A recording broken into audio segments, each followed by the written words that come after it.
Performance bonuses. Nate Bernard and Austin Turpin, they both got $10,000. And Fight of the Night was AJ and Wolverine. They both got $10,000. And, we had a hard time picking the bonuses. Aziel Rodriguez looked good. I'm going to take care of him, too. Who's got the first question? Dana, when we spoke after Power Slap 2, you said that this is fun for you because after each one now is when you get to break things down and tweak and perfect and so on and so forth.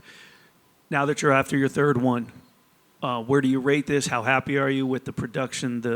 I love to build. I love to build brands. I love to build things from the ground up. I love to build things that people say can't be built. I like to break records. I like to do all that stuff. And I was talking to a couple guys tonight. My production team tonight knocked this thing out of the park. The production was incredible. When you watch this show, we should win awards for this show tonight. We'll never win a fucking award for this show ever, but we should win an award for this show tonight. The quality of the show was incredible. Like when you watch, I won't throw anybody under the bus, but when you watch Showtime Boxing, and these guys are putting on events, fucking replays are terrible. The production quality is horrible. You're waiting for a replay. Replays never come. As soon as the slap is over, my team has 3 different fucking replays from 3 different angles. And the list goes on and on of the quality of production that we had tonight. So, and the reason I'm saying this is I'm not bragging. I'm commending my production team. They absolutely, these guys, it's International Fight Week. We have all these things going on. Big UFC event tomorrow. And the production team that worked this event tonight absolutely killed it. I also want to commend the Athletic Commission. They are so on their game with this thing, fouls and, everything's right. They're using the instant replay the way you're supposed to use instant replay. When you think about how instant replay should be used in sports, just Nevada State Athletic Commission, congratulations, amazing job on such a, this is our third live event in Vegas, and they killed it. So I don't know if I answered your questions, but I hope I did. Yeah. I've got a couple for you. This is the third event you've put on, and even for me as a spectator, I noticed in the main event sort of different tactics, different skills that they're trying to use, and it's like you're seeing the sport evolve in real time. I'm curious if you, watching it, feel the same way. 100%, yeah. Part of the scrutiny that we've had over the last 6 months, it's awesome. You have to have this I have to have this kind of stuff. I love this shit. And, when me and my team look at, dive in and start, how do you make this better? How are we better than the last time we were? I don't know if you would try to excel to the level that we're trying to excel to without the critics and the scrutiny and all the things that come along with it. This thing is so identical to the UFC when we started. It's scary. Other than the fact that it's way more successful sooner than the UFC ever was. You know what I mean? The sponsorship is off the charts on this thing, and it just, tonight was a big night for us. So every so often you get a match where like one guy fouls one guy, then they'll get fouled back, and it kind of sort of slows down into this foul-y sort of thing. Do you expect that to disappear as this sport gets further and further along? Yes, and what happens is a lot of these guys are inexperienced. Some of these guys are starting to, but there's going to be so much money involved in this thing. You guys just talked to the crazy Hawaiian. He's like, this was something for me. Now I'm going to start taking this a lot more serious than I did. And I was telling Kevin earlier, a few of these guys have already quit their jobs. The Bell always wanted to buy a Mustang GT. He bought a Mustang GT after his last event. And this is, we're 6 months into this thing. And, the 2 guys that fought on the main event have made over $100,000 already this year. So, this is real money. This is life-changing money for a lot of these guys. And the answer to your question is yes. This will happen. There's a lot of inexperience going on right now, and that will all start to change over the next 6 months. When you started this, I remember a bunch of us asked you, were you ready to take on a whole nother job, a whole nother promotion? Are you ready to take on a whole nother roster of crazy guys who are going to get paid loads of money and go out into Vegas and cause mayhem? Well, I got to give credit where credit is due. Frank is running this company and doing a phenomenal job. Erica over there in the corner is our matchmaker. and a lot of other people that are helping working on this. This isn't me doing everything myself.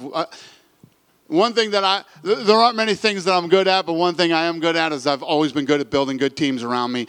I did it with the UFC. In the early days, I did it after the sale, and we're doing the same thing with Slap and other companies that we're running right now. 2 more quick ones from me. This might sound like a silly question, but it was something that occurred to me watching the main event. Is there any conversation about making these guys trim their beards? Or is it just like, if your opponent's got a bushy beard, you have to deal with it and find the chin? No, you could not be more. First of all, I think Wolverine lost half his beard tonight. When you see that thing in slow motion, there's red hairs flying everywhere after each slap. And I would absolutely agree with you because the first, AJ's good. AJ and Wolverine are two of the best in the world. Right? They're two of the best, absolute best in the world.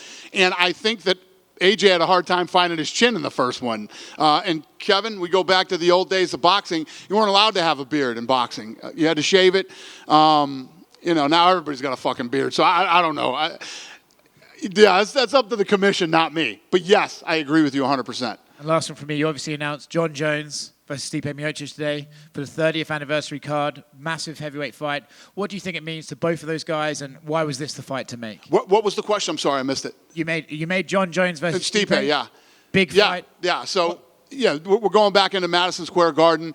This is a fight that had to be done for, especially, when you think about the legacy of Jones, the legacy of Stipe, the greatest mixed martial artist of all time versus the greatest heavyweight of all time. After he moves up to heavyweight, it's a fight that had to happen, and no better place for it to happen than Madison Square Garden. Dana over here. Yep. Congratulations on a great night. Thank you. Watching on TV is pretty exciting, but also being there in person is like mainlining adrenaline. Right. Is the key to this getting this in front of crowds? What's the contingency plan of getting this in front of crowds? So in the next 2 years, if you look at how far this thing has come, some of you I've talked to personally, when I say shit public, you think I'm still fucking doing this 3 events and this thing isn't this thing is a fucking juggernaut, okay? A juggernaut. And what we're working on right now is regulation. And we have a bunch of states lined up. In the next 2 years, half of the states that have commissions will have Power Slap. So right now, this thing is an invitation-only event that we're doing here. Tonight we had obviously a lot of media members here because of International Fight Week. Thank you for having an open mind and coming and checking it out. We had lots of sponsors here tonight, and sponsorship on this thing is going through the roof. Once we get it legalized, we're going to start taking this thing to different states for live events. But if this is our 3rd event, in the next 2 years, you're gonna start to see this thing move around a lot. For educational purposes for people watching at home, does it come down, because the Ultimate Fighter was essentially a Trojan horse to educate people about the sport. Do you feel that, because there's a lot of technique that goes into it, like it reminds me of the technique that it takes to do shot put, staying in the box, also mental, not flinching, keeping your hands behind your back. There's a lot of elements, there's a lot of tranches to this. Is it down to, because with the UFC also, you had about athletic commissions, politicians, fan backlash, et cetera, et cetera, et cetera. Fans seem like the one thing, and the media seem like the one thing to get over. Is it just comes down to education and educating the MMA demographic and the general sports consumer? Great question. And there's 2 answers to that question. Number 1, yes, some people need to be educated. Number 2, some people will never like this no matter what you do or what you say. Same with MMA. And if you even look at the UFC and how big this company is and what a major sport we are globally and everything else, we just got New York and France done not too long ago. You know what I mean?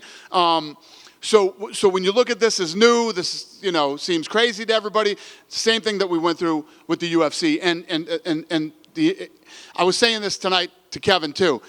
There's a lot of people that don't like this, right? They've been very vocal about it. We don't like it. Well, there's 8.5 billion people in the world, and there's a lot of people who do like it. So not everybody has to like this. I only need some of the people to like it, And yes, that's what we're going to continue to do. And I literally went into a deep dive with my analytical team this week and ripping social media numbers apart. This thing is very urban.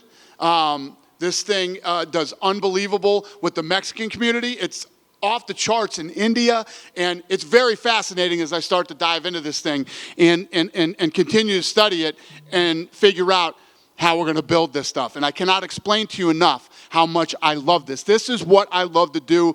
This is the stuff that gets me up in the morning and fires me up. And, you know, I keep talking about Kevin because I can't fucking believe Kevin's here. But, you know, I was saying to Kevin when we did the first trial here, did I or did I not? I said, watch what I do with this thing in the next year. And here we are at the third event, and I'm going to tell you all now, watch what we do with this thing in the next 2 years. Okay, so one more question. It might be a dumb question, so forgive. Obviously, you have WWE, UFC, Power Slap under one umbrella. Is there the possibility of maybe crossover slap events? Maybe we have Elon Musk fighting Mark Zuckerberg in a slap contest. That would be awesome. Well, it's a fascinating question, and it's hard to answer right now, but in the next couple months, I'll announce something with you guys that's happening right now. But yeah, a lot of people have a lot of ideas or think they know about how this whole mixing pot of companies work. And you don't. You have no idea how it works. But in the next couple of months, I'll enlighten you on some stuff. Now is not the time. Thank you, sir. Great questions. Dana, I wanted to ask you one question really quickly.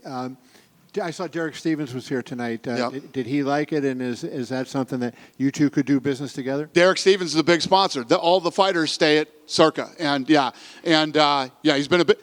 I mean, if you guys drive down the Strip today, literally every casino on the Strip and downtown has it on their signs. Every casino, restaurant, bar showed it tonight. So.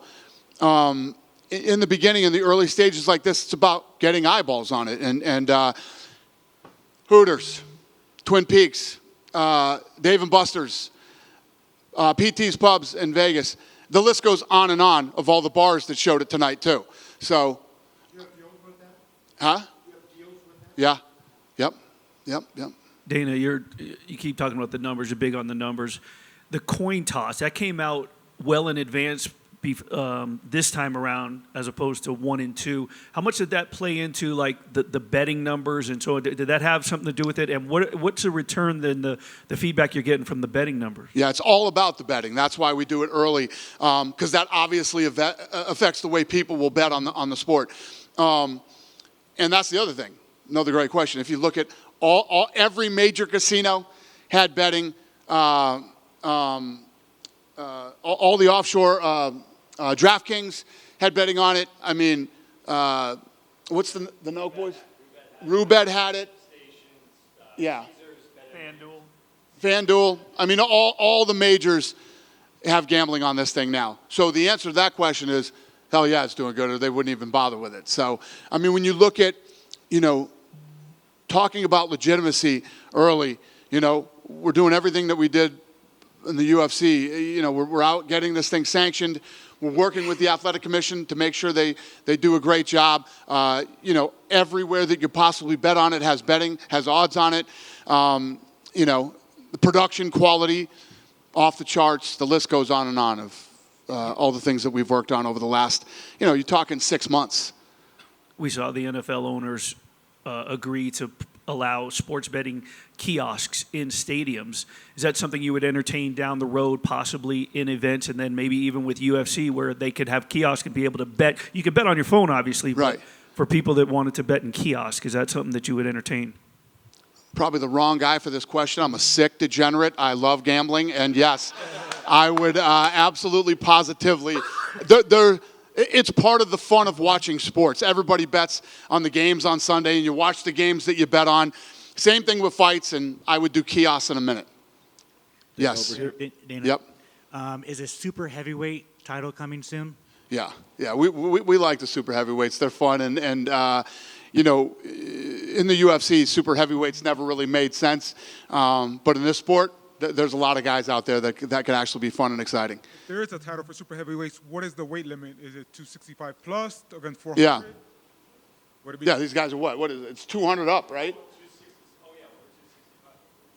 Yeah. When you do get a live crowd, would you like Fridays to be the days because there's a lot of people in town? Well, first of all, we did well tonight. We did really well with the live feed. Friday nights you compete with everything, man. You compete with dinner on Friday nights. You know what I mean? You got to take your wife or your girl to dinner. I like Wednesdays, and Wednesdays are really good for the bars too. Friday night is good for bars tonight because we're like in the middle of baseball and, there's not a bunch of stuff you're competing with. But once you get into football season, you got college football, you got the NFL. Wednesday nights are a good night for us. Tonight worked out perfect because it's International Fight Week. All the stuff that's going on this week between the media that's in town, the fans that are in town, sponsors that are in town, it worked for this Friday. And tonight we pulled the most consistent, longest concurrent viewers that we did. We held the peak at like an hour and a half tonight. So it's just fucking. When you're building something from the ground up like we are here, and every little detail, fucking 10 things can go wrong tomorrow night. They'll piss me off, right? We should have done it perfect or whatever, but none of you will notice and it doesn't matter, and we'll do a fight another Saturday and whatever. 10 things go wrong when you're building something like this. It's a disaster. It's a disaster. So it's part of the fun of this too. You have to be on your game every single time you put on an event. Everything has to align and you have to do everything perfectly. And there's a ton of pressure that comes with that. And I love it. I fucking feed off it. I eat it. I just can't tell you how much I love this shit, if you can't tell. Dana. But anyway. Dana, from the early days of UFC, it was often compared to no holds barred. And when you think about the times of the struggle and everything, and considering the lessons that you learned along the way from where the UFC began to where it is now, what are some of those lessons that you're trying to apply to Slap and trying to take it to extents that it hasn't made before? Well, like I said before, early on, we're focused on the things that matter. Good matchmaking so you get good fights, building talent, and then obviously live and television production. If you don't screw those things up, you're in good shape. Dana. Yeah. You're definitely adding fuel to the fire. We're seeing events more frequently. They announced Power Slap number 4 coming up on August 9th on Wednesday. Did you think it would happen this fast? And are you excited that, with everything that you have going on? Yeah, we're getting to a point now where, we're actually starting to talk about, we got our legs under us now. We're getting this thing dialed in. Maybe we start doing more events. And so we're figuring out. But we got season 2 coming up of the reality show, which is going to be heavy international talent. And, the answer is yes. Any update on the video game? What? Any update on the Slap video game? Yeah, no, it's funny you asked that. I did get some information on that today. We're close to getting it done and getting it out. Yeah. One last one. Obviously, in regards to medicals, I know there was some stuff with UFC and saving some of the lives of these fighters. Right. With the Slap fighters going through the same medicals as UFC, do you think it gives credibility to the actual sport itself or the medicals that you're doing since they're the same? Not now. No, nobody gives a shit. But as we continue to do this, like the UFC, all the bad stuff that was said about the UFC early on, and I even hate saying this and talking about it or whatever, but here we are 23 years later with an incredible safety record in the UFC. So right now, you're going to get these doctors that want attention and these guys that come out and want you to fucking talk about them and put their names on your stories and all that bullshit. Those guys are all fucking flying around right now. In a few years, then it will mean something. Dana, over just to follow up on that right here. Oh. Josiah Harrell got removed from the card today against Jack Della Mena because they found an abnormality with his Right. brains. He's 7-0, and he's never had an MRI, he said, in his life. Like, how crazy is that, on these regional circuits, people aren't getting checked out like that, and just how scary is that he came into this week with a condition like that? So if you took the 23 years that we've been doing this and you found, and you saw how many people we found with problems that probably shouldn't have been fighting, even kids that we found that wanted to get into the Ultimate Fighter, yeah, it's everything, and it's insane that this goes on out there, and these other organizations are regulated. I mean, yeah, it's crazy. We spend millions and millions of dollars on health and safety.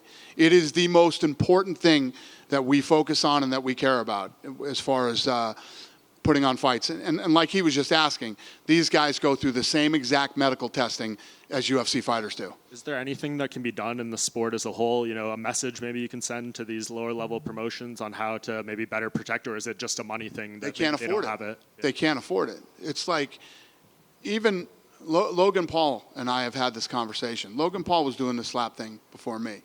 And he said to me, you know, a few weeks ago, he's like, brother, you killed it. You took it to, I said, well, listen, you weren't wrong. You were right. It's just, you couldn't pull this off. It would be impossible for some of these guys that are lower level promoters to do the level of testing that needs to be done to make sure that everybody is safe. But knock on wood, again, you know, a lot of bad things have happened in the sport in the last 23 years, even in the smaller shows. You know, at the end of the day, if you're involved in a combat sport, and I consider football a combat sport too, there's a risk. Every time you go out and compete, there's a risk. What we try to do is minimize the risks as much as possible. It was part of the reason we built the PI too. You know what I mean? We got these athletes in there for weeks, sometimes months, evaluating them, making sure they're good, making sure they're training properly, you know, healthy, safe, list goes on and on. You mentioned the production of tonight's event, how proud of it you were. Does this need to stay here in the Apex to maintain that? Or No. if this goes as far as you want it to be, and maybe you look at arenas, things like that, is it possible to maintain that same thing in bigger venues? 100%. I mean, you look at what we do with the UFC. This show tonight has more cameras than the UFC does. There's like 34 ISOs, so I can give you 34 different shots of one slap. And it's all in slow-mo, and, you know, this thing is probably overproduced, but it's awesome. And yesterday it was announced George St. Pierre is going to be coming back and competing here in the Fight Pass Invitational in a grappling match. Yeah. He said he's talked with you guys, maybe a few different opponents. Do you have an ideal opponent? A lot of people out there want to see him against Khabib Nurmagomedov. Well, yeah, he was talking. I saw something where some fucking wrote a story about I lied to GSP and I probably lied to him. You know about this? No. About Khabib? So this was after they both retired, and he said, Dana called me and asked me if I wanted to fight Khabib, but he didn't have an okay from Khabib saying that he would fight. Well, you got to call somebody first, right? Yes. You got to call somebody first. I don't get them on fucking three-way calling and say, hey, guys, what's happening? Would you like to come out of retirement and fight each other? So George had been retired longer, so the question was, would George even consider, you know what I mean, fighting Khabib? He said yes. So then you talk to the other guy. But yeah, I thought that was a weird, and again, there's a lot lost in translation when George St. Pierre talks too. So maybe I'm wrong, I don't know, but the way that I read it, he was saying he felt like he was kind of lied to or something, or that's the way they wrote the story. Who knows what he really said? But yeah, I thought that was weird today. But what are you asking me? Could Khabib be GSP's opponent for this grappling match? Got it. That would be awesome. I would love to pull that off. That's not in the works right now, but yeah, I would love to pull that off. So I'm getting heavily involved in the grappling world now too, if you haven't noticed. So we'll have a big announcement for all that too. But yeah, I'm going after the grappling world big time. And just one more, Leon Edwards was doing some interviews at UFC X today, and he said he met with you guys, and Colby Covington fight could happen at Madison Square Garden in November, maybe the co-main event for Jones and Miocic. How far along is that? Yeah, that could happen. There's a lot of options. I don't want to talk tonight about potential UFC shit. I mean, we could be here all fucking night talking about that, but yes, that is potential. Hi, Dana. Yeah, hi, Ben. Every week or every event I ask you about the women, but I have a different question about the women. You mentioned all the analytics and stuff you're looking into. Have you found that women are receptive to even watching? Yes, it's crazy. We had first of all, in the deep dive that we did into social media with my analytical team, skews higher in women than I would have ever imagined. Tonight there was a 2-star general here. His wife was here. And one of the things that I noticed when I talk to women is they get it. This doesn't need to be explained to them. You don't have to break it down like you do, you know, UFC or MMA or whatever you want to, any other combat sport you want to talk about. Women get it. We get a lot of things. Sure. No, I don't disagree. But you don't expect women to be, we're going to Vegas and we're going to a power slap event. Yeah, it's awesome. I love that they talked to a few women tonight. So any update on any women on the next card? Frank, they're coming. We're working on it. Thank you. Thank you. Dana over Hey, here. Dana. Yep. I wanted to ask you about Austin Turpin and his performance. What do you make of that? Is that dude a maniac? Yeah. He's a maniac. What do you He make just of quit his job. He's focusing full time now on this. And yeah, the kid's impressive. You look at him and you look at him and you look at the guys he's going up to against and you think he's in trouble. This kid's a powerhouse and he's an absolute lunatic. And I also wanted to ask you about the co-main event between the crazy Hawaiian and Micah. I know you were pretty excited about that one, 400 pounds versus 400 pounds. Were you slightly disappointed we didn't get to see a finish in that one? Listen, every fight can't be a finish. I told him that when he just walked out. He's like, I wanted to finish. Every fight isn't a finish, kid. It doesn't work that way. But like I said, he said, I'm going to start taking this serious now, man. This was something tonight. This was a different level. This was more than I expected.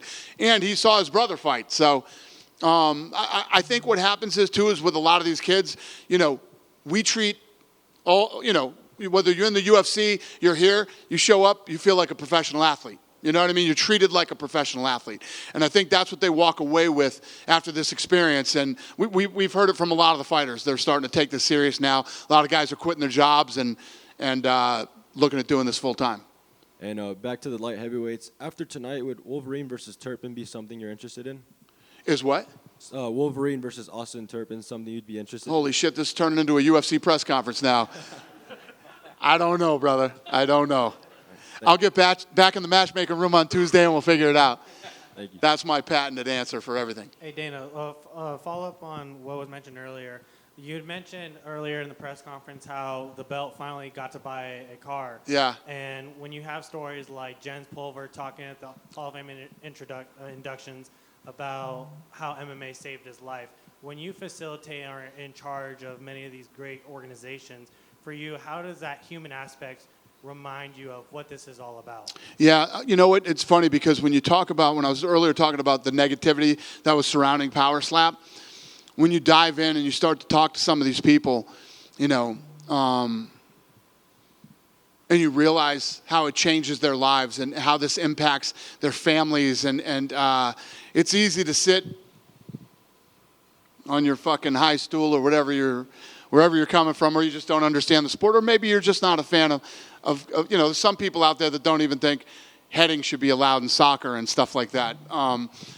But a lot of these people that are involved in combat sports, boxing, kickboxing, the list goes on and on, right down to slap. You don't understand where they come from and what they've seen and what they've been through, and how something like this could change and impact not only their lives but their families. Yeah, it changes your perspective on it, hopefully. For you, when you go down to the T of the production, the people that you hire in the front office, everyone in sports are very focused on the dollars and trying to make the most money. For you, how important is it to make sure that everyone understands the concept of it's more than a game, it's more than just a fight, and it's about the human aspect? Yeah, I mean, we try to do that. I mean, a lot of